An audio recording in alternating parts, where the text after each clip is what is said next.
The night ward is quiet enough to hear the 4 pumps breathe. A security radio crackles once, then goes dead. Down the hall, a door slams. Someone screams and cuts off mid-sound. The night nurse does not run.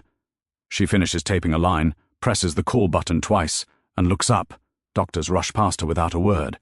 A guard stumbles, bleeding. The intercom repeats a code no one wants to hear. She steps into the corridor, calm, almost invisible, hands steady, eyes measuring distance, exits, timing. Outside, engines begin to idle. Black vehicles line the emergency entrance, lights dark. No one inside knows why they came. No one notices who they are waiting for. But by morning, everyone will understand. They were wrong about the silent nurse. The night shift begins the same way it always does, without ceremony. Lights dim across the east wing as visiting hours end. The day staff leaves in small groups, voices loud with relief, coats already half on before they reach the elevators. The hospital exhales. What remains is the hum of machines, the low squeal of carts, the soft beeping that never stops. The night nurse signs in at 10:58 p.m. Her badge reads M. Hayes, RN. Nothing else, no extra tags, no titles. The plastic is scratched from years of use. She clips it on with practiced fingers and steps behind the counter. No one greets her. The charge nurse barely looks up, already buried in charts. A junior resident rushes past, phone pressed to his ear, voice tight. Security leans against the wall near the stairwell, bored, half asleep. She takes in the ward the way she always does. Not quickly. Not obviously. Just enough. 3 exits. One blocked by a linen cart that shouldn't be there. A camera in the corner blinking irregularly. A guard who smells faintly of alcohol. 2 patients restless when they should be sedated. 1 4-pump alarming too softly. She notes it all and says nothing. She takes her assignment sheet and moves down the hall.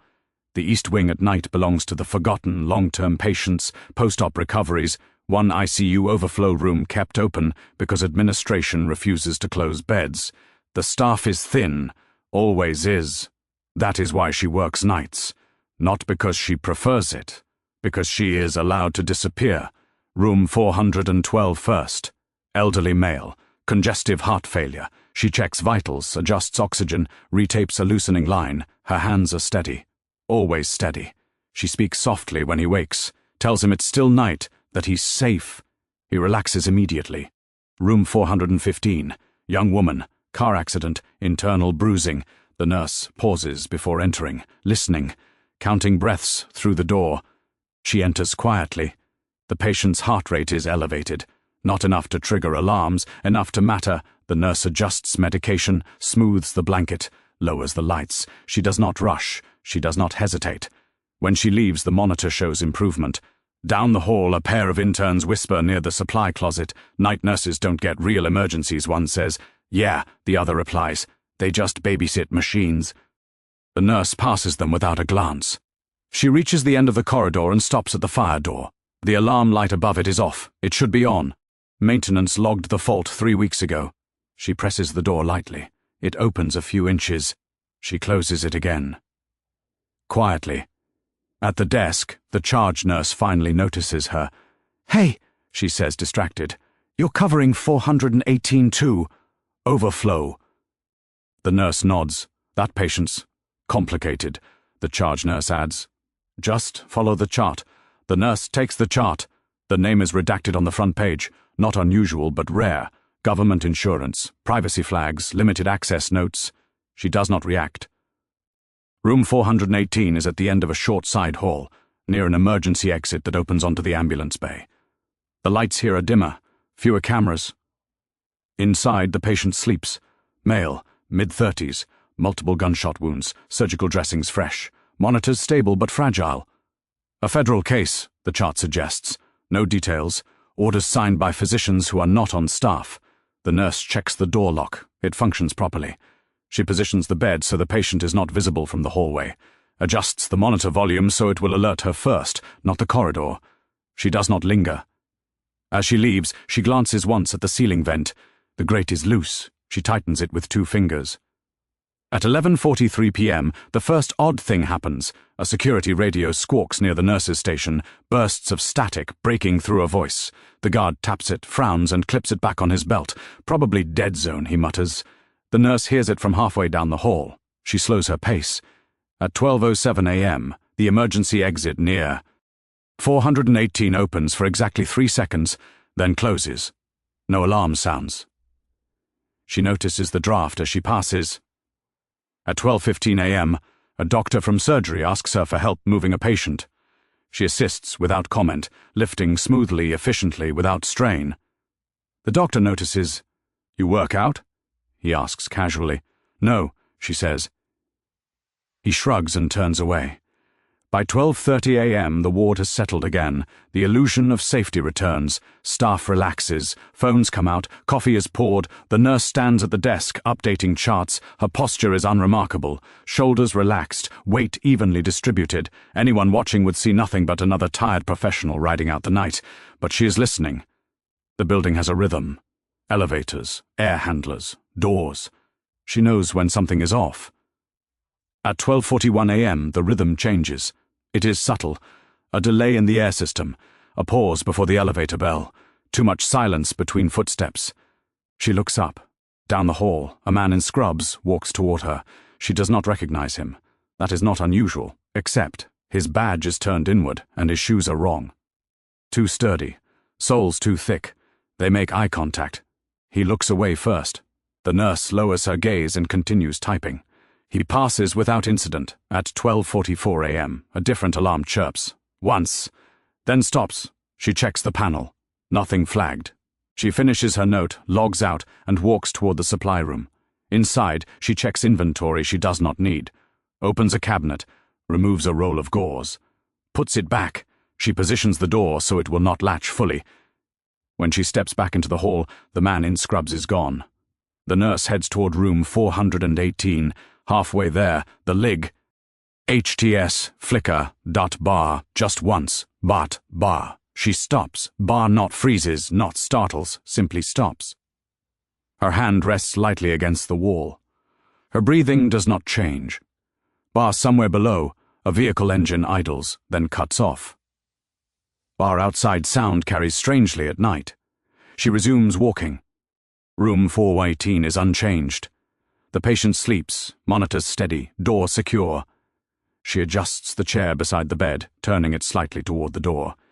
She checks the IV line again, slower this time, eyes scanning reflections in the monitor screen. Nothing moves. She leaves the room and stands in the hallway, hands clasped loosely in front of her. A nurse from the West Wing calls out, asking for help with a chart. The nurse acknowledges and turns away from 418.br. She helps. Answers questions, signs a form.br. When she returns, the chair beside 418 has been moved. .br, not much. Inches. .bar. She does not touch it. She backs away and heads straight for the nurse's station. "Can you page security?" she asks the charge nurse. "For what?" The charge nurse replies, annoyed. "Routine check," she says. The charge nurse sighs and makes the call. .bar, no response. "Probably on break," she says. "It's late." The nurse nods. She does not argue. She walks back down the hall and stands near the fire door. She places her palm against the wall, feeling the vibration through the concrete. .br footsteps. Too many, too coordinated. She steps aside as two men in scrubs appear, pushing a gurney. Their faces are calm, focused. Too focused. One of them glances at her badge. "Night shift, huh?" he says casually. She meets his eyes. "But yes," she replies. He smiles faintly and keeps moving. They turn down the side hall toward 418. The nurse does not follow. She wall. K's in the opposite direction, toward the intercom. Her voice is calm when she speaks. "Code Grey," she says quietly. "East Wing." There is a pause. Then the overhead system crackles to life. The words echo down the corridor, sterile and ominous. Code Grey. East Wing. Panic has not arrived yet, but it is close.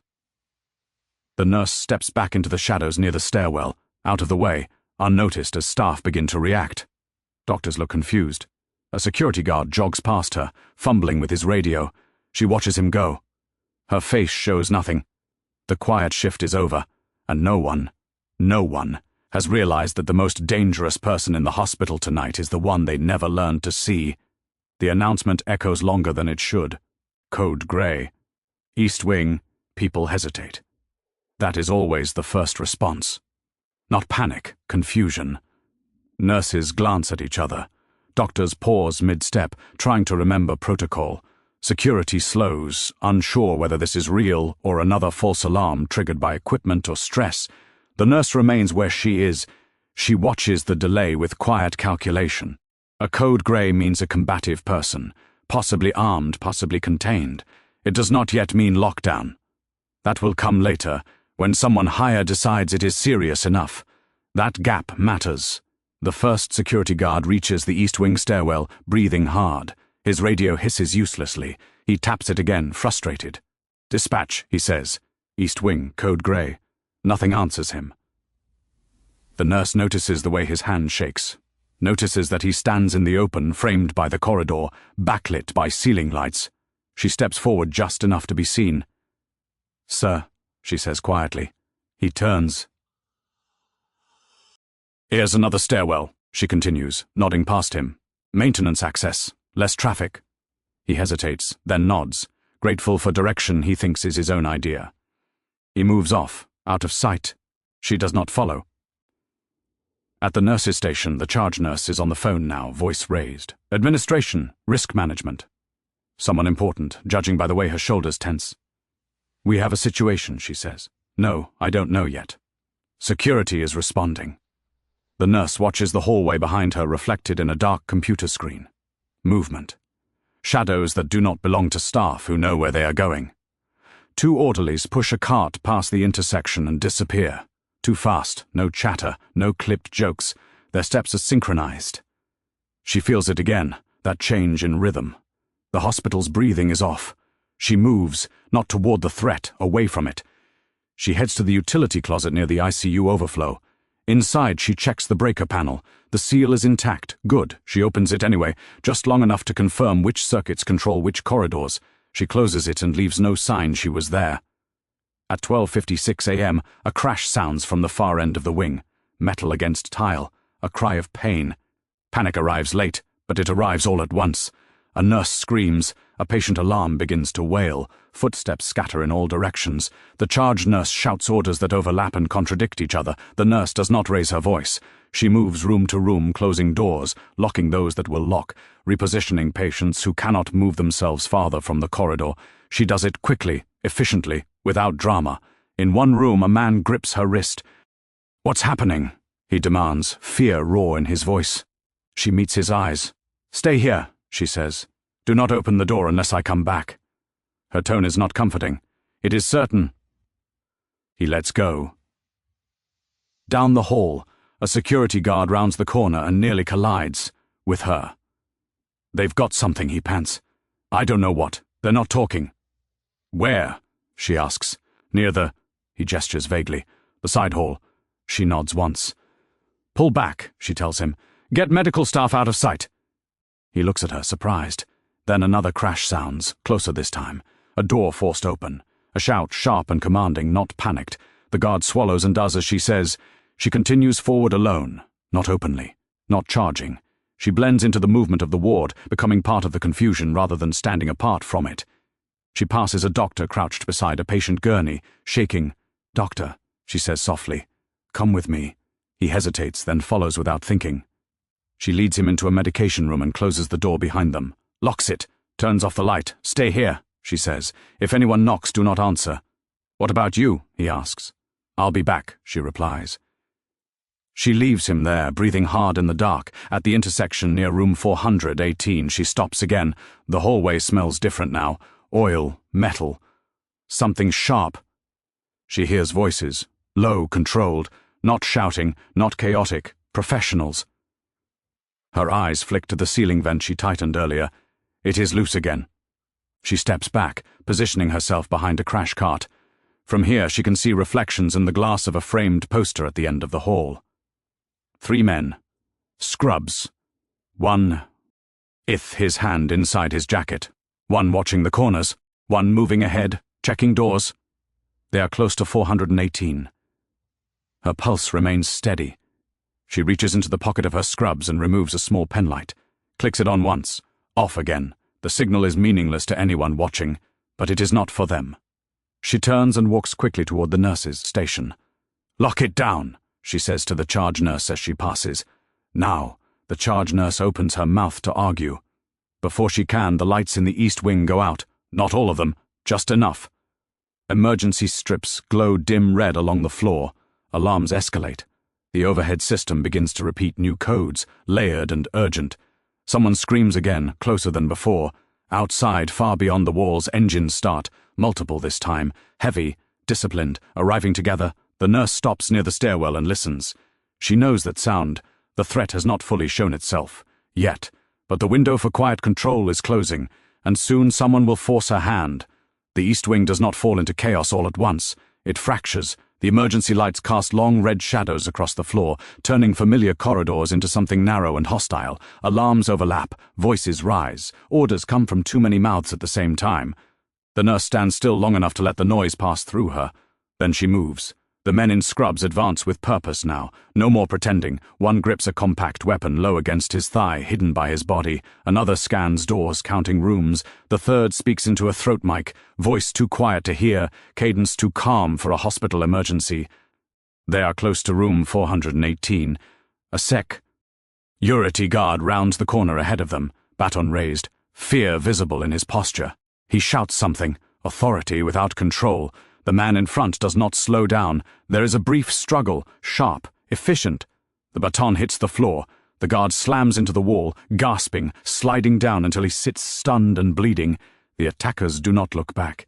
The nurse watches from behind a half-open supply door. She notes the sequence, the timing, the fact that no one is killed, not yet. The charge nurse's voice echoes over the intercom, breaking and unsteady. "All staff, please remain in secure areas. Security is responding. This is not a drill. Too late." The nurse steps out and moves quickly in the opposite direction toward the stairwell that leads down to the ambulance bay. She does not run. Running attracts attention. At the stairwell door, she presses her badge against the reader. It flashes red. She tries again. Same result. She exhales slowly and pulls the door open by hand. It opens with a groan that sounds loud in the darkness. Below her, the stairwell is empty. She descends 2 flights and stops, listening. The hum of engines outside is louder now.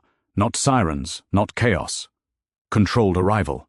She returns upstairs and moves toward the ICU overflow rooms. Inside one, a young nurse is crying quietly beside a patient bed, hands shaking as she tries to silence an alarm. "Hey," the nurse says softly. The young nurse looks up, startled. "Go," she continues, "through the back corridor. Stay there." "What about you?" the young nurse asks. The nurse does not answer. She silences the alarm, adjusts the medication herself, then steps back into the hall. At the intersecti, on near 418, the attackers stop. One of them presses an ear to the door. Another checks the corridor behind them. The third looks up, directly at the nurse. For a fraction of a second, their eyes meet. He hesitates, not because he recognizes her, because something about her posture does not match the environment. She is not frozen, not running, not pleading. She is assessing. "Ma'am," he says, voice firm but not hostile, "you need to leave this area." She nods once, compliant, and turns away. As she walks, she raises her hand slightly, the universal signal of surrender. They let her go. The moment she rounds the corner, her hands drop. She moves faster now. She reaches the utility room near the nurse's station and pulls the door closed behind her. Inside, she takes a breath, not from fear but from calculation. She reaches up and flips 2 breakers. The lights near 418 go dark. Only emergency floor lighting remains. Shouts echo down the hall. Confusion. Someone curses. She flips a 3rd breaker. The badge readers on that corridor disengage. From the nurse's station, the charge nurse yells her name. "Maya, where are you?" The nurse steps back into the hall. "Lockdown procedures," she says calmly. "Seal East Wing access. I need authorization." "You won't get it in time," the nurse replies. There is no edge in her voice, no anger, just certainty. Behind them, a door slams. A weapon discharges once into the ceiling. Plaster rains down. Screams follow. The charge nurse freezes. "Go," the nurse says. "Now." The charge nurse obeys. The nurse turns back toward the threat. She reaches room 418 just as the attackers force the door. One of them gets inside. Another covers the hall. The third moves to secure the stairwell. The nurse stops 10 feet away. She does not intervene. Inside the room, raised voices. A patient shouting in pain and confusion. A command barked low and sharp. The nurse watches the doorway, counts seconds. When the man guarding the hall shifts his weight, glancing back toward the room, she steps forward. She does not strike. She speaks. "Don't," she says. He turns, startled. "What did you say?" "You're out of time," she continues. "You already missed your window." He scoffs, raising his weapon slightly. Then his earpiece crackles. A voice speaks, urgent now, different tone. Not local. He stiffens. Down below, outside the hospital walls, engines cut off in unison, doors open, heavy ones. The man's eyes flick toward the stairwell. He looks back at the nurse. "Who are you?" he asks. She does not answer. She steps back into the shadows as emergency lights flicker again. The hospital is sealed now, and the quiet assumptions that protected her are about to collapse.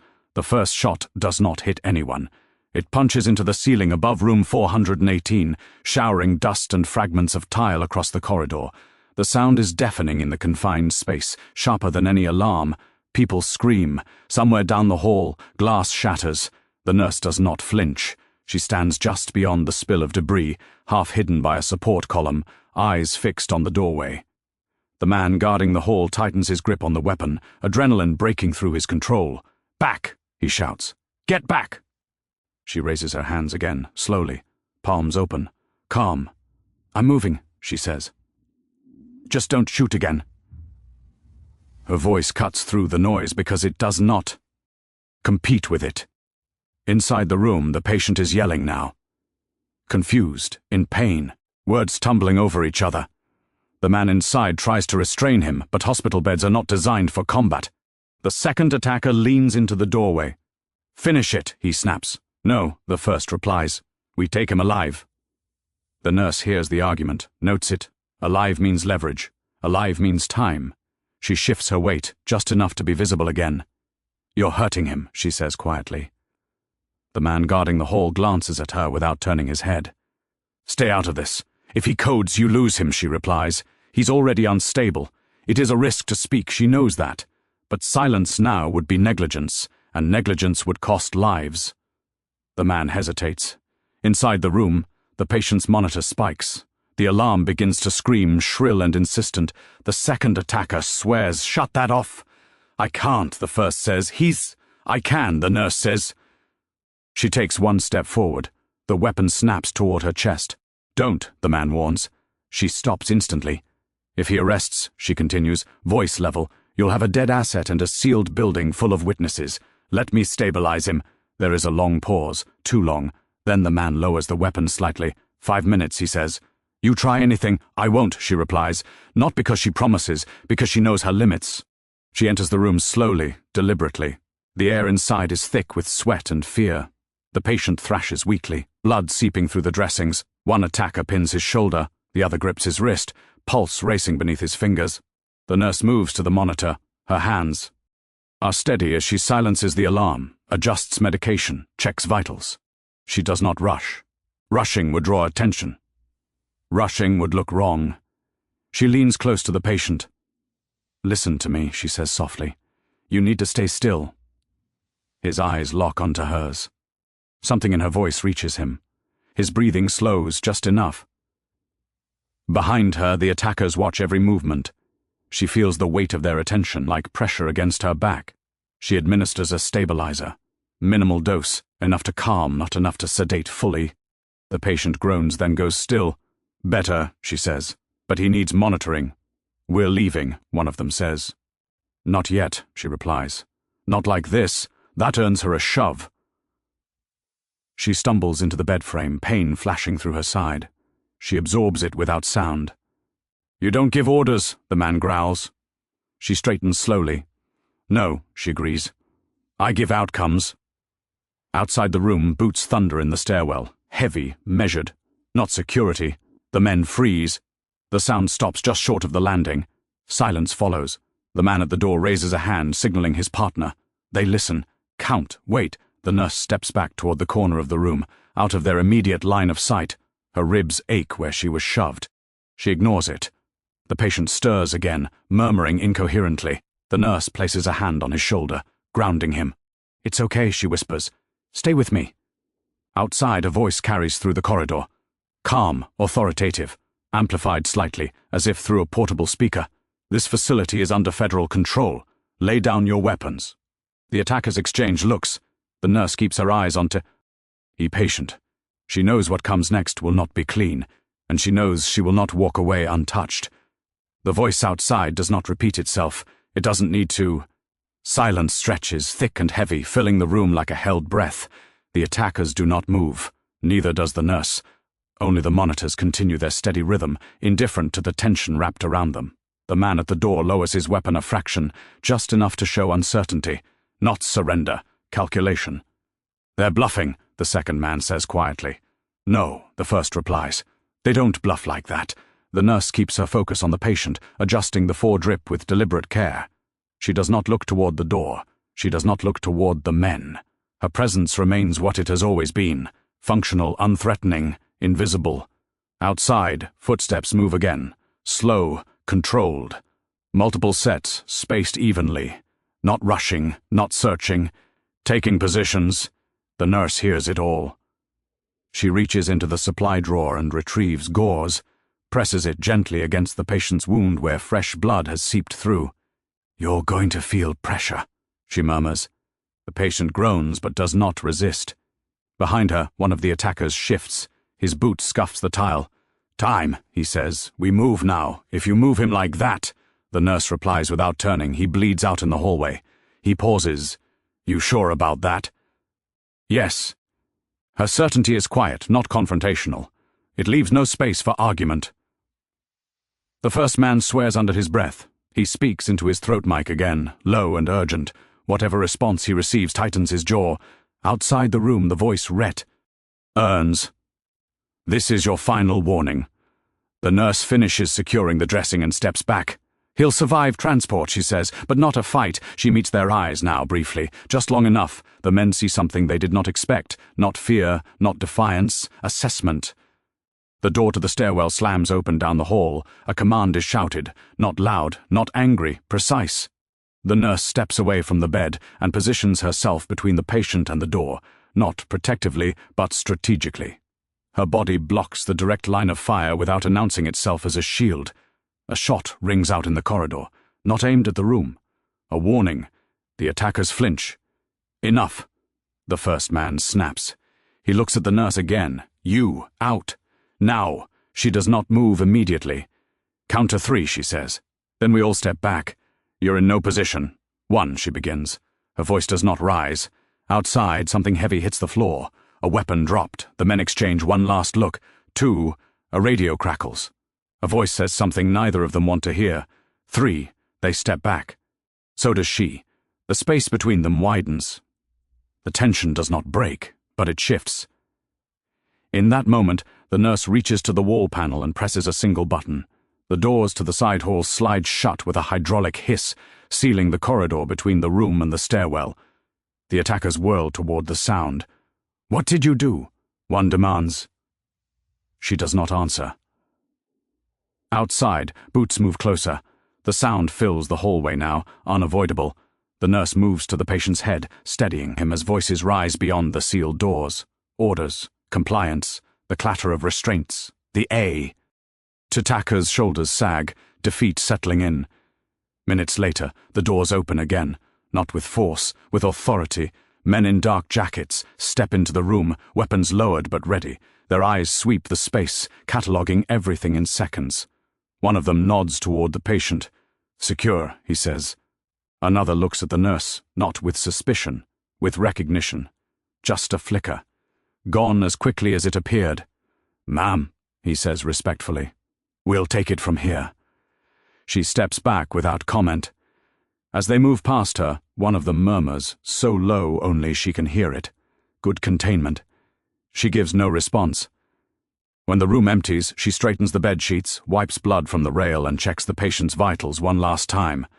Then she leaves the room, walking back into the corridor like she belongs nowhere special. The crisis is not over, but control has shifted, and she has paid the first price for it. Her side throbs where she was shoved. She presses her palm there briefly, then drops her hand. No one notices. Control never settles. It only relocates. The East Wing is quiet now in a way that feels artificial, like a room after shouting has stopped but before the truth has landed. Federal personnel fill the corridors, measured spacing, weapons angled down, eyes constantly moving. They do not speak unless necessary. When they do, it is brief. Hospital staff are herded into secured areas. Doors lock. Access cards are overridden. The building becomes something else, no longer a place of healing, but a structure under management. The nurse moves through it without interference. No one stops her. No one questions her badge. She is exactly what she appears to be, Star. FF. Exhausted. Useful. That is the danger. In the ICU overflow, a monitor alarms again. A real one this time. Heart rate dropping fast. The nurse reaches the bedside before anyone else. The patient is one she closed the door on earlier, middle-aged, post-op, fragile, blood pressure falling, oxygen saturation slipping. She calls for assistance. A federal medic appears almost instantly. He is good, trained, but he does not know the patient. He does not know the chart. He looks to her without realizing he is doing it. "What do you need?" he asks. "Fluids," she replies, "and prepared dopamine." He nods and moves. They work in silence, efficient, synchronized. The patient stabilizes just enough to breathe again. The medic exhales slowly. "Thanks," he says. "We've got limited coverage tonight." She nods once and steps back. In the corridor, tension thickens again. A senior federal officer speaks quietly into a phone, face tight.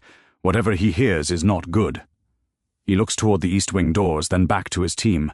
"We're not clear," he says. "There's a secondary issue." The nurse hears it as she passes. Secondary means unknown. Unknown means risk. She returns to the nurse's station and checks the board. Counts staff. Counts rooms. One name is missing. A lab technician assigned to blood storage. Young. New. She does not announce it. She walks. The blood bank corridor is dim, emergency lights casting long shadows. Halfway down she hears breathing. Fast, shallow, panicked. She finds the technician crouched behind a cart, eyes wide. "They told me to stay," he whispers. "But someone tried the door." "Come with me," she says. "They had a gun." "I know." She moves first, placing herself between him and the corridor ahead. Her pace is steady. She does not rush him. At the corner, a figure steps into view. Not one of the attackers from before. This one is alone. Different posture, desperate. The man freezes when he sees them. His weapon is low. His hands shake. "Don't," the nurse says softly. He looks at her, eyes wild, then past her at the technician. "I just need blood," he says. "I don't want anyone else hurt." She believes him. That makes it worse. "You take another step," she replies, "and they will." She does not point behind her. She does not need to. The man's breathing breaks. Sweat runs down his face. He is losing control. She takes a small step forward. "You can put it down," she says, and walk away. Her ribs scream as she shifts her weight. She keeps her face neutral. For a moment it looks like he might listen. Then a shout echoes from behind him. A federal team rounding the far corridor, weapons raised. The man panics. The nurse moves. She does not tackle him, does not strike. She grabs the barrel of the weapon and shoves it toward the floor as the shot fires. The round punches into the tile, fragments spraying her leg. She feels the heat, the sting. She does not go down. The man collapses to his knees, sobbing. The federal team floods the space, weapons trained, shouting commands. The technician screams and drops to the floor. The nurse releases the weapon and steps back, hands visible. Blood seeps through her scrub leg. A medic rushes to her. "You're hit. Grazed," she says. "Help him first." The medic hesitates, then does as she says, as she leans against the wall, pressure building in her chest from pain she has not yet allowed herself to feel. A senior officer approaches. He studies her, really studies her for the first time. "You moved fast," he says quietly. She meets his gaze. "I was close," she replies. He nods slowly. Files it away. Outside, the building remains sealed, the situation unresolved, and inside, the nurse feels the cost of restraint settle into her bones. She pushes away from the wall and walks back toward the ward. There is still work to do. The corridor smells of antiseptic and fear. The patient from room 418 groans weakly behind closed doors. His monitors scream intermittently as if protesting the tension in the air. Every sound echoes, magnified, precise. No one moves without reason. The nurse moves through the shadows. Her leg throbs where the earlier fragment grazed her, but she does not slow. Pain is a background rhythm to her focus. She reaches a junction. From one side, cries from a trapped patient, from the other, a security guard pinned by panic and indecision. She pauses, calculating. Choices are measured here. One wrong move costs lives. She moves first toward the guard. Kneeling beside him, she speaks quietly. Slide this way.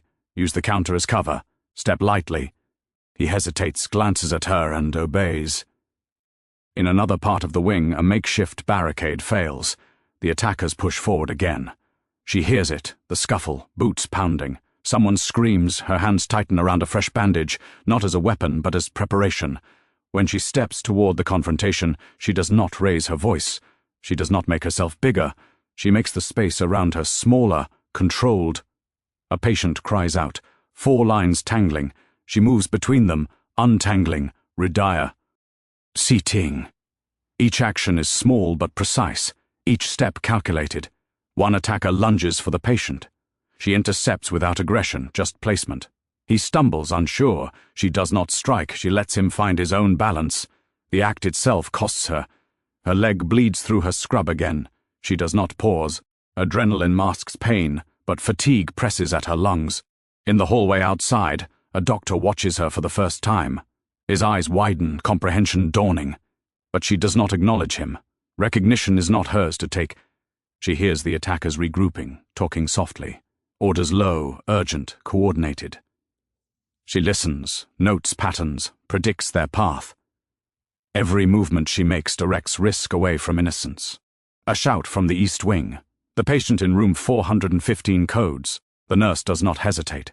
She runs, ignoring the throbbing pain in her side. Monitors beep, alarms wail. Her hands move as she works. Airway cleared, compressions steady, medication administered. Minutes feel like hours. Every action precise yet fluid. The patient stabilizes, but the cost is heavy. Blood loss, exhaustion. Her hands shake slightly as she leans against the wall, catching her breath. A federal officer approaches, observing silently. He nods once, acknowledgement brief. He does not speak. He cannot. The nurse does not want attention. She never has. Someone finally whispers her name, soft, almost reverent. She does not respond. Later, when the hall quiets, she moves alone through the wing. Her steps are slow, deliberate. Staff watches from behind doors, realizing she has guided them, protected them, and commanded the crisis without raising her voice. She pauses outside room 418, C. Hecking the patient. Vitals stable. No one notices her lingering, but she counts every second, every breath, every subtle change. The cost of restraint is permanent. Her body aches, her mind reels, yet she keeps moving, unseen and unnoticed. Every life saved, every threat contained, exacts a toll she will carry alone. In the corner of the hallway, she straightens her scrubs, wipes blood from her hands, and continues toward the stairwell. No one will applaud. No one will write her name in reports. That is how she likes it. Control is not a spotlight. It is the quiet, heavy weight of responsibility, and she carries it fully, willingly. The sound of engines is unmistakable now. Heavy, disciplined, and too precise to belong to anything civilian. The night air vibrates faintly as the motorcade pulls up outside the East Wing. Black SUVs, lights muted, movement controlled, military-grade coordination. Inside, the hospital feels smaller, more fragile. Every sound, the hum of monitors, the shuffle of fatigued staff, the distant clang of a dropped instrument, resonates differently under the threat of an outside authority. The nurse stands at the end of the corridor near room 418. She does not move toward the sound immediately. She waits, watches, counts the steps, notes the spacing, timing, and pacing. Doors open at the main entrance. Federal agents flood the lobby, their presence precise, almost surgical. Not a shout, not a warning, just authority. One agent stops at the nurse's station, scanning the ID badges. He pauses briefly, then steps into the corridor. His gaze sweeps the East Wing. The staff flinch. Most hide. She does not. He walks toward her, measured, confident, expecting. Resistance, confusion, perhaps hostility. She meets his eyes. Recognition passes in a fraction of a second. A nod, subtle, almost imperceptible. But enough. "They told us to find our agent," he says quietly. Inside, no one else in the hall reacts. No one knows, but she does. She gestures toward room 418 without moving her lips. The agent does not need words. He already understands the significance. Outside, the remaining attackers have been contained. Federal agents secure them quickly, efficiently, without unnecessary force. No one is injured further. The hospital, once a place of fragile calm, now radiates tension and authority. The nurse walks calmly toward room 418, each step deliberate. Her side throbs, blood seeps lightly, but she ignores it. Pain has been a constant companion tonight. It is irrelevant compared to the lives at stake. Inside, the patient lies stable. Monitors beep steadily. Federal agents surround the room, their weapons lowered but vigilant. The nurse checks the lines, the vitals. Precision, competence, calm. One agent finally breaks the silence, voice low. "Ma'am, that was a clean operation." She does not acknowledge the praise. Her work is never for recognition. Another agent, older, more deliberate, steps forward and salutes subtly. Not a ceremonial gesture, an acknowledgement of authority she has earned silently. She steps back. The corridor is quiet now. Emergency lights hum, alarms reset to standard. The crisis is over, but the cost lingers. Her hands tremble slightly as she straightens the bed, wipes a streak of blood from her scrubs, and moves down the hall. No one follows. No one applauds. No one will ever fully know. Outside, the Federal Motorcade idles, ready. The message is clear. The agent inside the hospital was always where they least expected, silent and unseen, controlling the outcome without spectacle. The nurse walks toward the supply room, checking cabinets she does not need, adjusting lines, observing corridors. Everything is quiet. Everything is steady. Her shift is not over. The night remains long, but the war she waged within these walls is concluded. And still, no one outside this wing knows who she really is. The East Wing is silent now, but the air is tense, like the moment before a storm breaks. Federal agents maintain perimeter control, but inside, the threat still lingers in subtle ways. A misaligned stretcher, a monitor beeping faintly, a shadow in the corner that doesn't belong. The nurse moves deliberately toward room 418. She has checked it twice already tonight, but something tells her she cannot leave it alone. Inside, the patient is stable, breathing steadily, but the door cracks open. The last attacker, overlooked in the chaos, slips in unnoticed, weapon raised, eyes darting. The nurse does not panic. She does not shout. She does not draw attention. She assesses. Timing, spacing, body language, she knows how to make every second count. He steps closer to the patient. His hand trembles. He does not realize how quickly the situation can shift. "You don't want this," she says softly. He freezes. "I said, don't," she repeats, calm but firm. The man hesitates, instinct battling fear. His grip loosens. She steps forward, slow, each movement precise. She does not strike. She positions herself subtle between him and the patient. Her presence alone directs the threat. Outside the door, the sound of boots approaches, Federal agents moving in. They are close, but she cannot rely on them yet. The situation is hers to control. The attacker swears under his breath. He presses the weapon toward the patient again. She does not flinch. She only watches, reads, anticipates. A shadow moves across the floor. The man looks. That split second is all she needs. With a quiet, fluid motion, she redirects the weapon, pinning it harmlessly to the floor. The man stumbles. She does not strike. She does not raise her voice. She merely contains. The agents burst in immediately afterward. They secure him without further incident. The room exhales. No one speaks. Monitors beep steadily. The danger is finally neutralized. The nurse steps back, hands unclenched. Her body aches. Her leg still seeps blood. She does not acknowledge the agents. She does not expect thanks. Her job is done. The senior officer nods briefly at her, silent recognition in his eyes. One agent murmurs, almost under his breath, "You handled it all without raising a hand." She does not respond. Recognition is not hers to claim. She straightens the bed, wipes a streak of blood from her sleeve, and checks the patient once more. Vitals steady. Everything as it should be. The Federal Motorcade outside idles, engines humming, ready. The world outside the hospital will never know what unfolded inside these walls. She steps out of the room and into the corridor. Quiet, controlled, invisible once more, no applause, no spotlight, only the weight of responsibility and the calm after the storm. Every life saved has been paid for in sweat, pain, and restraint. She carries it all silently. The crisis ends not with glory, but with quiet authority fully earned. The corridor smells of antiseptic and faint smoke from the alarms that were triggered. Emergency lights hum steadily, no longer flashing. The building has settled into an uneasy calm. Staff move cautiously from their secured areas, checking on patients, counting bodies, assessing damage. No one rushes. Everyone waits for instructions. The nurse walks through the east wing, every step measured. She checks each room, ensuring patients are stable. Charts are updated, monitors reset. Nothing dramatic, nothing theatrical. Just competence. A doctor approaches her, hesitant. "Ma'am, She shakes her head gently. No words, no explanations. Just a nod that says, "Continue your work." She moves to the nurse's station. Supplies are scattered, broken equipment in corners, a stretcher overturned. She straightens what she can. Repositions chairs. No one notices her. No one needs to. Outside, the Federal Motorcade departs quietly.